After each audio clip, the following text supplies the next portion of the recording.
grounds of the Anishinaabe. Thank you all for uniting against racism with us today. My name is Ashley. Growing up in a small white farm community in central Iowa, I was raised to believe that we were all equal, regardless of the color of our skin. Today, I know that is not true. Our nation, from the beginning, was founded on the inhumane oppression and slaughter of the indigenous nations. Built strong by the enslavement of black people, and continues to allow systemic division by race for the benefit of white power and control.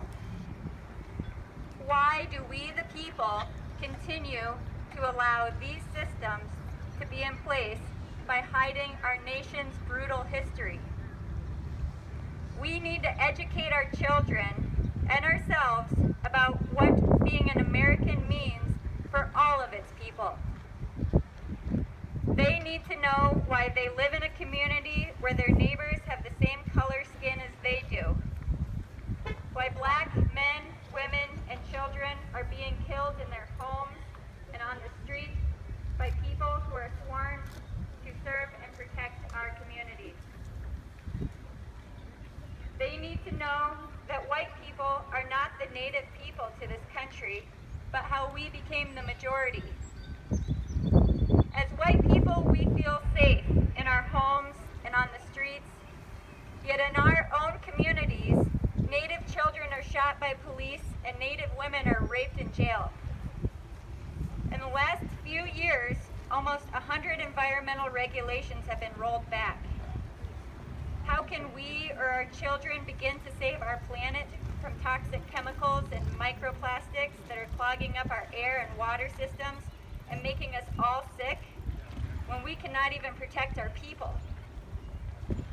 Maybe Jason Perot or Trayvon Martin would have discovered a cure for cancer if they would have been lifted up and raised in a system where all people are welcome.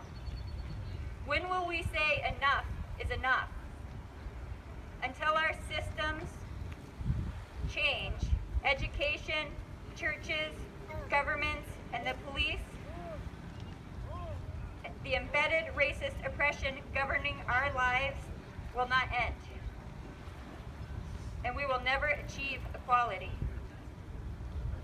This movement is not new, but it is gaining momentum.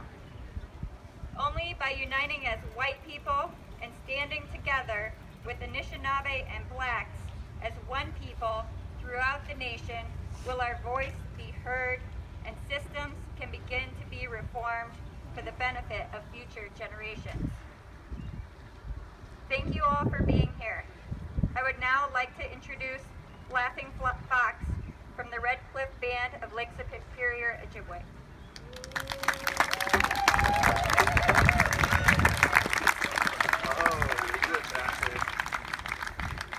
Guju in Dunaway Maganak. Hello to all my relatives. Babewa Gush in the Jenikaj. Laughing Fox is my name. Miswabi Kong in Dunjaba. Red Cliff is where I'm from. Nindamigazi Dudame. I'm from Red Cliff. Or the Eagle Clan. It makes my heart feel really good to see how many people have come out in support and unity against racism. I was taught by my elders to speak in Ojibwe when I introduced myself. And at one time, that language was outlawed. The religion and the culture of the indigenous people of Turtle Island, of North America, South America, Canada, the culture has been suppressed. And it wasn't until 1978 that the Native was granted by the U.S. government freedom of religion. It wasn't until 1968 that the Native was granted by this government freedom of speech. You know, 1978, that's only 40 years ago.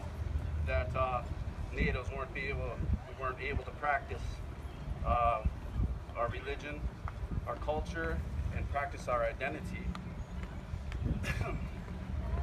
I'd like to thank Chief Buffalo for being the first one to stand up against institutional racism from the U.S. government, who made a trip to Washington, D.C.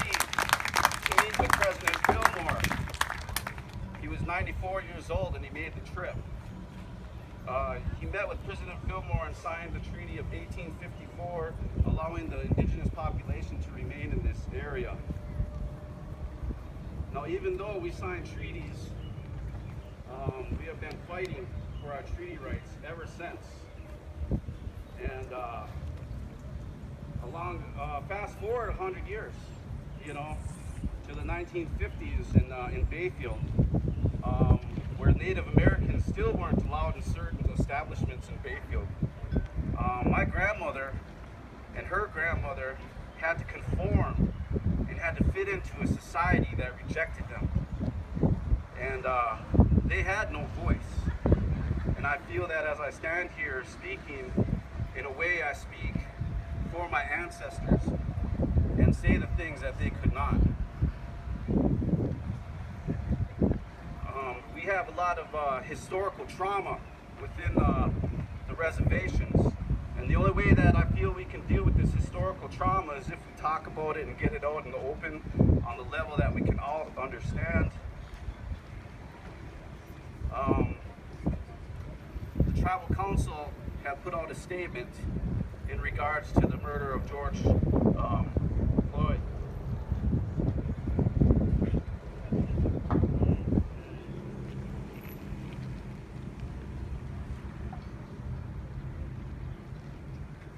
This is from the Red Cliff Tribal Council. Red Cliff Tribal Council statement on the murder of George Floyd, June 10th. The Red Cliff Tribal Council stands in solidarity with the Black community in the wake of the murder of George Floyd at the hands of Minneapolis police.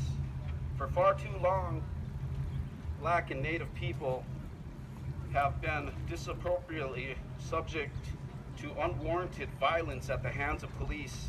Many of our tribal members have experienced this firsthand.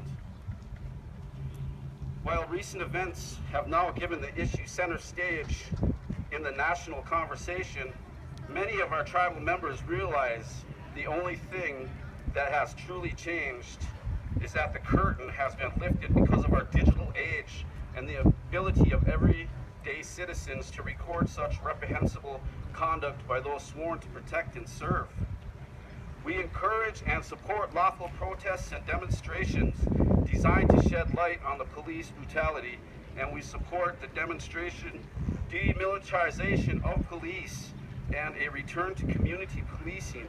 We stand in support of all lawful protests and demonstrations designed to end police brutality against people of color. As a nation, we cannot say all lives matter until Native and Black lives matter. Miigwech, the Red Cliff Tribal Council.